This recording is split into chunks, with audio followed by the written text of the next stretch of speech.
Epicenter, here we go. Welcome to another exciting episode of Epicenter. This is an in-depth series of interviews with renowned business leaders and industry influencers who are, of course, shaping today's digital economy. To check out previous episodes, go to www.oneepicenter.co. Today's guest is Irene Umar. You were a corporate banker. You turned blockchain entrepreneur. You're a full-on yoga, a meditation instructor, a coach. Oh gosh. And I mean, we're going to find out more about you, but tell us a little bit about who is Irene Umar. First of all, she's a human, full stop. Full stop, period. End of podcast. Yeah, so of course, I always joke about this, right? That who am I? I'm a human first, and the rest of it are just accolades and titles, and it doesn't really define like who you are as a person, ideally, right? Yeah. But I think people know me now as the co-founder of YGG Southeast Asia, a gaming guild that focuses in Southeast Asia, and we'll talk about that later on. But it's interesting. How did you get that part about yoga, meditation? I don't do yoga. I try to. I knew it was something to do with yoga or meditation. Actually, one of the co-producers, Anupam, was like, she's also a meditation instructor? Or Oh my goodness. Yeah, well, like- you need that to keep yourself sane, especially in this industry, right? So how often do you meditate? Every day. For how long? At least 15 minutes in the morning and before you go to bed. Wow. Yeah. I just completed a 300-day streak. Wow. Meditation streak. Yeah. Wow, that's fantastic. And I'm sure that you feel a lot better, right? I'm pretty sure I do. I hope so. We'll find out after the podcast. We will. So, back to you, human, not a chatbot or AI, right? I think so, the last time I checked. So, you a bit about your history. You were a banker. Yep. Tell us about how you go from banking to blockchain to meditation. Yeah, I started my career as a corporate banker, right? Because that's the cool thing to do back then. And all parents want you to have a stable job and a cool job, so get into corporate finance. And so that was where I was. That job took me to a couple of countries. It took me to Dubai, India. I lived there for a year, and Singapore as well. And it was a really nice job, right? It's comfortable. I learned a lot of things. I was doing shipping finance, project financing, coal mining, and whatnot, you name it, and also leverage financing. But after 7 or 8 years, I sort of asked myself, is this what I want to do for the rest of my life, right? And Because you're human. because I'm a human and I live by the principle of, shen yi is business, right? In Yes. Chinese. Yes. But if you look into each word and literally translate it, shen yi basically is business, but it literally translated meanings of life. Yes. So doing a business have always been something that I wanted to do since I was a kid. Heck, I gave my first business proposal to my dad when I was in primary school. Well, clearly it was rejected, but I still remember clearly what it was. And so I thought What business was that? I wanted to create a dog park, right? A place for dog that is end to end. From birth, you have the hospital, you have the gym, and the dogs could roam free. And also I want to have a hospital for them, even all the way to the funerals. Because as a kid, I have a lot of dogs. And when they pass away, of course, I was heartbroken. Right. And growing up as a Buddhist, I always have something to pray to my grandma and grandpa on whenever I have exams to do. But I have nothing to go to when it's my pet. So I came up with that idea and showed it to my parents. Do you know that they do not euthanize pets here in Thailand? That is going to be a whole day of podcast if we go That is to a whole this. podcast in itself. But why? Okay. Buddhist. You have to complete life naturally. Wow. Yeah. Okay. I euthanized my pet here. Oh, Yeah, he was pretty sick. okay. But anyways, that's another podcast. Yes. Back to the show. I'm trying my best, yeah, to stay on track. So a dog wellness park. Well, it would probably be called a wellness center right now for a dog. for animal. Yeah. Yeah. Okay. It's specific for dogs because I dogs. love dogs. Yeah, I but love yes, of dogs course, if we could extend it to other animals, that would be great, right? I love dogs. Yeah, me too. They're the best. Yes. Okay. So your first business proposal, your dad shot you down, probably on the basis that you needed like a bunch of land, and he's like, "Where are we going to get that?" No, it's simply because I was too young and he was too busy. But to be fair to him, he sat me down in the evening and he gave me a whole bunch of feedback of what to do and what not to look out for. Yeah. And so I felt that he gave me a lot throughout my life, right, growing up. He gave me a lot of tools that somehow I use up until today, right, in life and in business as well. And so when I was at the peak of my corporate life, I sort of feel that, I want to give it a shot. I was young, right? A lot younger. This was 10 years ago. What's the worst that could happen? I don't want to be 80 or 70 or 60 years old wondering what if. So I told myself, you know what? Give yourself 2-3 years, right? Try to do it. I didn't know what to do. And if you fail or you feel miserable or if it's not for you, you could always come back to the job market. Someone will take you for sure. So with that, I quit. Quit the banking Quit industry. the banking industry. And a lot of people question why, right? It drove me to depressions without me knowing. And that was why I went into wellness, because I went into meditations to find the meaning of life and the path of what I could explore, because I want to live life to the fullest, and I felt that I wasn't. It almost felt like, you get promoted, you get all the bonuses, right? All the nice things. And I look at myself in the mirror. Why am I not feeling anything? Right? And I felt like I was ungrateful, but there was something that's missing and I didn't know what. So I remember taking out my credit cards, going to Orchard Road and trying to shop my way to happiness. It did not work. And so I'm like, you know what? It's either I lose myself or, like something needs to change. And so, so I attended the resignation. Okay. And I never You looked were in back. Singapore at that point. I was in Singapore at that point. Okay. So you've left the banking industry. Yep. And where did you land? I did not do much for the next year or so. I did a whole bunch of random stuff, went back to Jakarta. You are from Indonesia. I'm from Indonesia, yes. Forgot to mention that. Small detail. Yes. And I went back to my university because I got a scholarship back then, right? And so the owner of the university asked me, like, do you want to do something for your alma mater? So I went back to the education world for a year and learned a lot of that side of the world, of how education is run.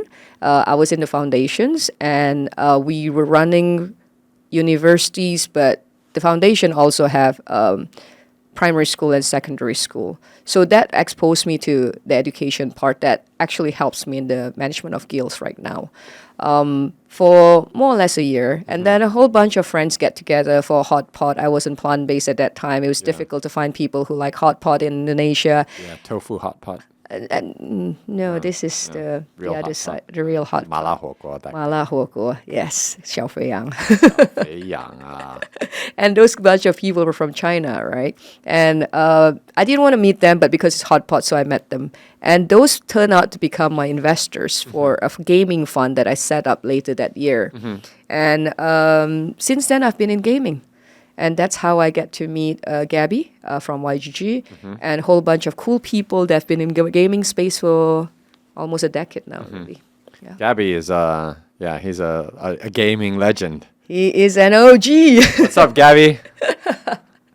He is an OG indeed. And we had a really, really good time back in Web 2. And that's why even until today, we always go back to the Web 2 conferences and see how we could contribute and, share our experiences with the game developers who are currently developing Web 2 games to see how we could help them to transition into Web 3 and also change the perspective of Web 3 gaming.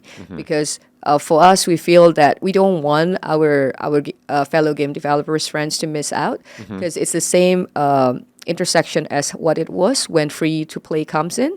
And so in the end of the day, nobody says free to play anymore, right? I feel that the same thing is going to happen to, play to earn games. It's going to be games in the end of the day.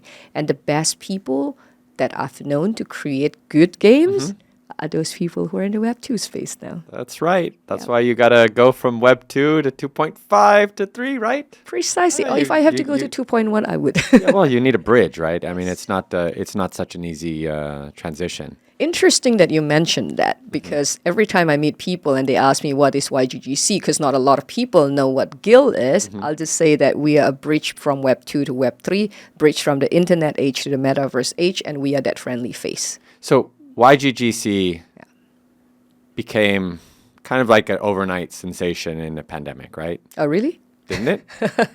I hope so. I mean, what were you guys doing? Because I mean, this whole guild concept wasn't really there. So what is a guild, and how did this take off? Sure. So a guild concept is actually not something new, right? A lot of people hear about it because of the peak of pandemic. But if we look at the history of guild itself, it's been in existence since pre-medieval age. Right. Where that's how the society is. That's how society works. Where you have the people who are good with wood, the people who are good with steels get together and perfect the skills, and they have what I call they make an axe. Yeah, they made an axe. Yeah. And whatever that they want to make, right? And there's apprentices system as well in that system, in that model. That was how the society works. And then come to the modern society, if you play certain old games, right? There's also a guild model that's there, where a whole bunch of communities get together and do a certain quest or certain craftings or certain acts together. Now, coming to the Web3 space, it's tweaked a little bit differently. And a lot of people would know the guild as scholarship model, and that's it. But for those who do not know what scholarship model is, with the GameFi or play to earn, people usually have to buy an NFT, and NFTs are not cheap, especially at the bull market last year. Right. NFTs are like, if you play certain games, you have your certain characters, those are the NFTs. The characters, the skins, those are NFTs. So combine that with pandemics, where a lot of people lose their jobs, right? We see that this is an opportunity to give people a way of, one, earning, and second, also learning about crypto, because crypto and blockchain is not something new, but the adoption has been very slow. And so when GameFi come to space, this is a gamified version of educating people about crypto. At least that's how we see it. So basically, you're kind of like turning it into almost like a utility. Like, this is the technology, and this is how you use it. Yep. This is how you can actually apply it and earn money and So we actually bring them through the phases, right? Because 95% of community members are crypto virgins to start with. Crypto virgins. Yep. Did you say virgins? I did. We're going to have to censor that on this podcast. Beep. Beep, beep. It's most of them they didn't know, they never heard about crypto at all, right? Especially even small portions of communities who did not have a bank account or anything. So we do have that small pockets of communities. Were they even old enough to have a bank account? Of course they were. All of them are 17 and above. Okay. We made sure of that. Okay. Yeah, so back to the guild models, right? In the beginning, it was scholarship, where we buy those assets and we lend it out to the communities that we call scholars, and then we do a revenue split with them. And YGG is always very well known to become the generous guild, because back then there was a lot of controversies, right? If you remember, like, a lot of people say that this is slavery, because a lot of people just pay $100 for players to play, and then the earnings was $1,000. For us, what we do is we do 70% split to the players at XC. The minimum split that we do even until today is 50% on certain games, right? And so for the scholars, they continue to earn the money. But for us, we always tell them that, guys, even at bull market, try to see how you can save up and use the first crypto tokens that you earn to buy your own assets, so that they could experience it without using their money that they don't earn from crypto. Correct. That's one way of doing it, because we see that this might not be very sustainable in the long run, right? Right. Guilds cannot dominate owning the entire NFTs. They need players to own the NFTs. So we started educating that back in December last year. And so granted, a few of our scholars graduated. They have their own NFTs, and they even have their own guilds at that time. Yeah. YGGSEA is now a year plus old. Yeah. So you've just celebrated your first birthday. Yep. Congratulations. Thank you. Where are you guys now? Right I mean, now. the pandemic is over. A lot of things have changed. Is it really over? I don't know. Well, yeah, we could say that China has just opened up. So I think it's fair to say that the last kind of holdout or the last country is now kind of on the open. So True. We start to accept that and embrace it as a part of our daily life, right? Right. Yeah. So it's been exciting for us. I think with the pandemic or COVID being over, we started seeing that in April, right? April of this year, and that was when we start to do our first offline events in the first NFT festival in Indonesia. And the turnout was great. And we see that offline events is very much required. And so this year alone, we have done, if I'm not mistaken, 4 to 5 major events where we represent game companies to be in those booths. But what's interesting is every time we do events, be it big scale or medium scale, we always involve our communities in it. Because for us, we want to be the one to give, the first taste of a lot of things in the metaverse for our community's members. First is the first taste of creating a wallet, playing games, right, that are GameFi based. And right now with the pandemic being open, we want to see how we can give them other jobs. So the other jobs that we've created are that we give to the community leaders, the community helpers are cosplay, for example, cosplayers. COS? Cosplay, like COSPLA, like anime. Like dress up and... Yeah. Okay. So we did. Virgins and cosplay. This is very interesting. Well, welcome to the world of gaming. Right. Yes. So if you were there, you'll be missing out, right? If you were not there. I've been to Tokyo Game Show. I mean, not Tokyo, the one here. Oh, really? Yeah, we did it here in Thailand, right here. Okay. So there was an event where we represented two of our game partners. Genopads didn't have a cosplay. Mixed Mob and Galaxy Fight Club in Thailand and in Malaysia. And they needed communities to dress up, obviously, right? And we want people who dress up to also understand and play the games. So we recruit from our communities. And even those people who man the booth, proud to say that every single one of them are community leaders or community helpers because they are the best people, right? I'm useless in Thailand. You might be more useful because I don't speak you speak the language. No, I don't. You don't? Oh. Not good enough to represent anything. But at least, you could say hi and whatnot. I am completely useless here, right? I can't even order my own food. So we see that a lot of game developers, if they fly in, carbon footprints is number one. Second is cost.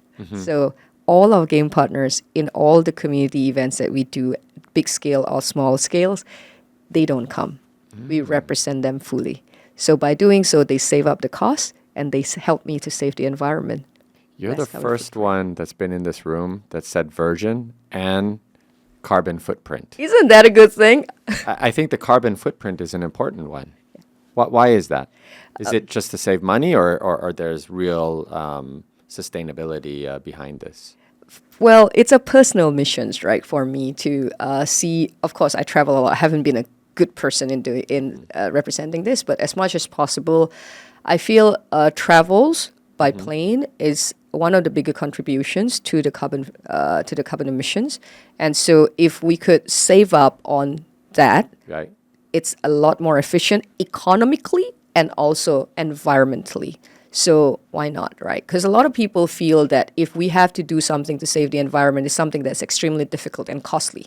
But there are many ways on how we could do so efficiently and well, like what we're doing here. Yeah. Yeah. A podcast room with some lights.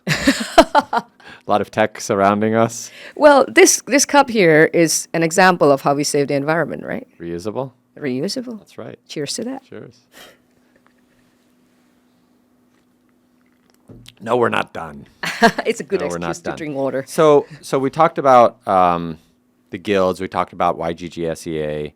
We talked about where you guys are right now, right? And I think one of the things that we've come to know about you is you're a big kind of proponent of the start with why. Yes. Yes. Yes. So why are you doing this? Why am I doing YGGC? Why are you doing YGGC? Why are you doing coaching? Why are you doing meditation? Why are you so conscious about carbon footprint? Well, I think it's about consciousness, right? There is a T-shirt in Uniqlo that I know I need to buy a couple of those that says technology has evolved. Humanity needs to follow. And I feel it's very true in today's context. COVID, the pandemic, has taught a lot of us to turn inward into ourselves because we are forced to. We are being basically jailed in our room, right? And that, I think, gives a lot of perspective to a lot of people, I hope at least. And so for me, I'm always thinking, like, what can I do better for myself, people around me, and also for the environment? I don't want to be born, coast along, and then buy, and that's it, right? I want to do my part. At least that's how much I want to do it. Now, one by one is that why I do YGGC. YGGC is basically a vehicle for me to get closer to where I want to be, or what I stand for. And what I stand for in life is oneness. Oneness meaning the world that we are at today is not oneness, where people are divided by, the race, religions, countries, nationalities, and all, right? Everything. Yes. So I feel that blockchain is blockchain as a technology is a shot for humanities to come together. Because if we look at it, when you go into Discord, right, in gamings especially, you don't ask where you come from. You don't ask what do you do as a job. You ask, hey, what games are you playing right now? Or you ask, like, how do you get to that level? So it's about genuine interest, right? Common interest that people have, that people chat about in that Discord, and that purity and innocence and is what I feel very refreshing.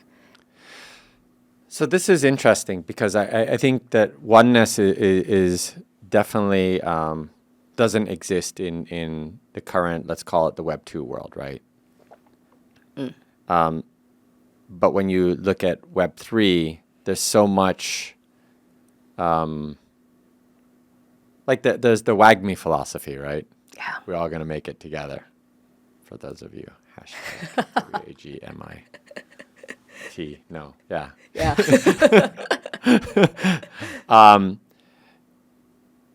And this really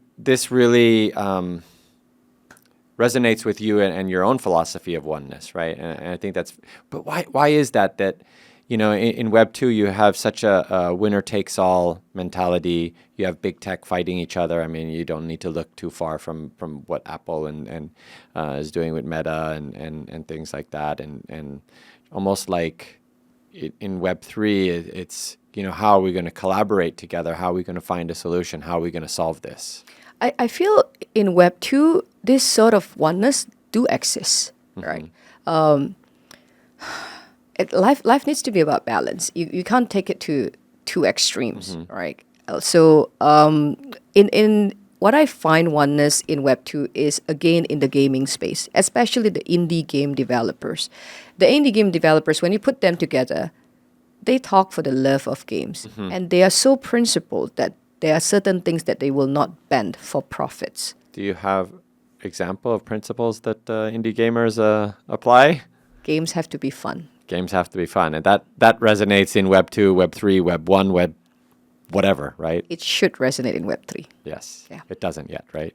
Not there yet. Not Not, yet, at that yet. level. Not at that there, level. yet. Correct. And I think we're going to be there. And I see that a lot of people a lot of the players in this space are at least putting an effort to go there. But for me, I really hope to see a lot more game developers to come in because they have had experience in designing game economics. And I think this will be a very good playground for them. And I feel that blockchain will be something that can help to solve their existing problems. Yeah. But other than oneness, another thing that's big for me is impact, right? I was thrown into this space, introduced, it's nicer way, right? By Gabby. So when Gabby called me up and told me How did you know him? I knew him from the gaming space. So you've always been a gamer? I'm not a gamer, but I invest in gaming. Okay. So even in your banking days? no, right after my banking days. So I started a fund investing in gaming. Okay, We were the first one who does it. And that's how I know Gabby. And we usually escape from conferences so we could go and eat good food. So that's how we got close to each other. Does Gabby consider your food choices now good food? If right now, if he said this, I could. Hi, Gabby. If you are a vegetarian when I know you, I don't think we'd be friends. But of course, he meant it as a joke. Even until now, we still hang out. We still have food together. I'd lose a lot of friends too if I started off as a vegetarian. Well, you know what they say, right? Those friends who stick around no matter what are your real friends. That's right. Yeah, and you don't need a lot of those. That's right. Yeah. So Yeah, sorry. So when I was introduced to YGG and what they do, I knew nothing about it. So I experienced the first time I created my Ronin wallet, I felt extremely stupid. not me, not Ronin me. Yeah, not this one. This is friendly. Friendly Ronin. So that one, it was completely foreign, completely new to me. And Gabby was trying his best to wrap it around my head. And obviously, I was trying to act smart and like, what is this, what is that? And ask 1,001 questions, right? In the end, I gave up. I said, Gab, just throw me into any part of your community where I could learn the most. You don't have to say who I am, just put me in. And I'll ask a lot of dumb questions. And yeah. So he was like, okay, I'll put you in as YGG's community leaders and give you some accounts so you can play with it, and then we'll go from there. I said, okay. That was the beginning of how I understood how the entire guild operates, and through my meditation, I could somehow see how this tech could change, potentially bring a lot of changes and impact in this world, especially to the people that could be involved, right? And that opens it up for me. But the impact is so real, Ronin, because in the beginning, I experimented with all walks of life, right? My first scholar, I remember he was my staff in the plant-based restaurants. Yes. And that kid, nobody can take him at all because he tried his best to understand how work works, but he's a gamer at heart, and he speaks like a gamer. He basically is a hardcore gamer, right? And his background was he was OD, DO, whatever labels that you could put on him, you can put on him. And it was the last at the last end, right, that I had to fire him because nobody wanted to work with him. But I knew that if I let this young man go, I don't know what's going to happen to him. So when we started YGGC, he was my first scholar. And I saw the changes in him, and happy to say that in less than a year, he's now back to university under full scholarship. Wow. So you've made an impact on someone's life that no one else could. Not no one else could. Anyone could do it, but it takes People time. gave up right? with the labels, right? I mean, it's just like label this, label that. Okay, just put that person in the shelf somewhere. And going back to it, it's oneness, right? Yeah. So in YGGC, we do tackle into these groups. And I'm going to say it here. If anyone out there can help me to tap into the refugees community, please do get in touch, because I've been trying my very best to get in touch with them, because what blockchain tech offers, it will really help the refugees who are stateless right now. They could create a wallet and they could, somehow, quote unquote, be bank. How do they get in touch with you, or how do they come to you? Find me in LinkedIn or Twitter. LinkedIn or Twitter? Instagram. Not Discord? No, not Discord. Discord, there's so many messages. I think LinkedIn would be the best. How big is this community right now? Active community, I think we measure it in a couple of ways. There are scholarships and also there are community members, right? And in Discord, we have 50,000. Whoa. But our batch, which is YGGC batch, which is community batch, we have approximately 170,000. But the active daily scholarships that we have is, if I'm not mistaken, as of last week, it should be around close to 20,000. Yeah. So if I'm a developer of a Web3 game and I want to tap into that massive community, what do I do? Like, do I come and say, hey, help me?